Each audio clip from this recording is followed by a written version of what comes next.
Welcome to footballgameplan.com, where football makes sense. I'm Emory Hunt, the czar of the playbook, and welcome to our football construction site as we build a team through the NFL draft.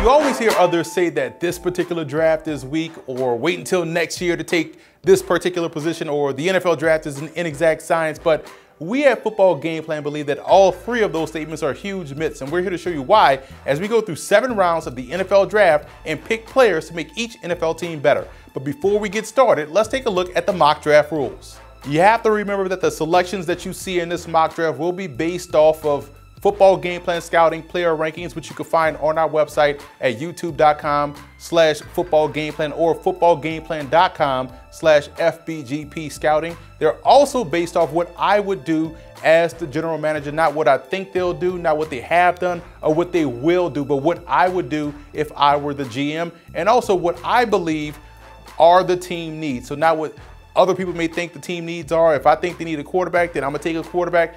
That's how it's going to go for this mock draft. So it's time to put on my GM hat and let's get started in building up the NFL.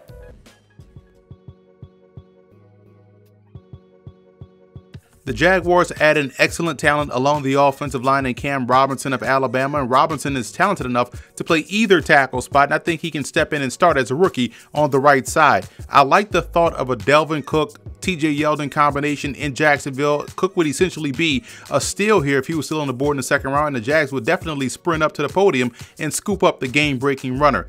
Jacksonville already has 1-star corner in Jalen Ramsey and will be searching for the next one. I believe Cordrea Tankersley out of Clemson could be that guy that they're looking for. He's an excellent press corner with great athleticism, and with the addition of AJ Bouye via free agency, the Jags would have a strong trio on the back end. And in the 4th round, Josh Dobbs will be a solid pickup here because he can be ready to step in and ultimately take over for Blake Bortles if he doesn't shape up this season.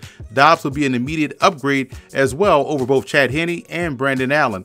Ashton Lampkin of Oklahoma State was too good to pass up here, and I think as he moves on to the NFL, we'll slowly see him get back to what we saw from him in 2014 and 2015 as he's still recovering from that injured ankle that happened back in 2015. He's a solid player that's coming off a strong week of work at the East-West Shrine game.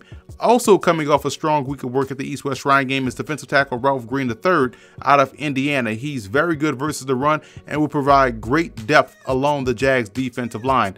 In the 7th round, I felt like Speedy Noyle of Texas A&M would fill the role of slot receiver and specialist for this football team. I know the Jags are set with their top 4 spots at this position, but Noyle could be the most dynamic and most explosive 5th receiver in the NFL. And strong safety Jamal Carter Sr. brings very good range from that particular position. He's a guy that I also feel as though is being very underrated in the man coverage department.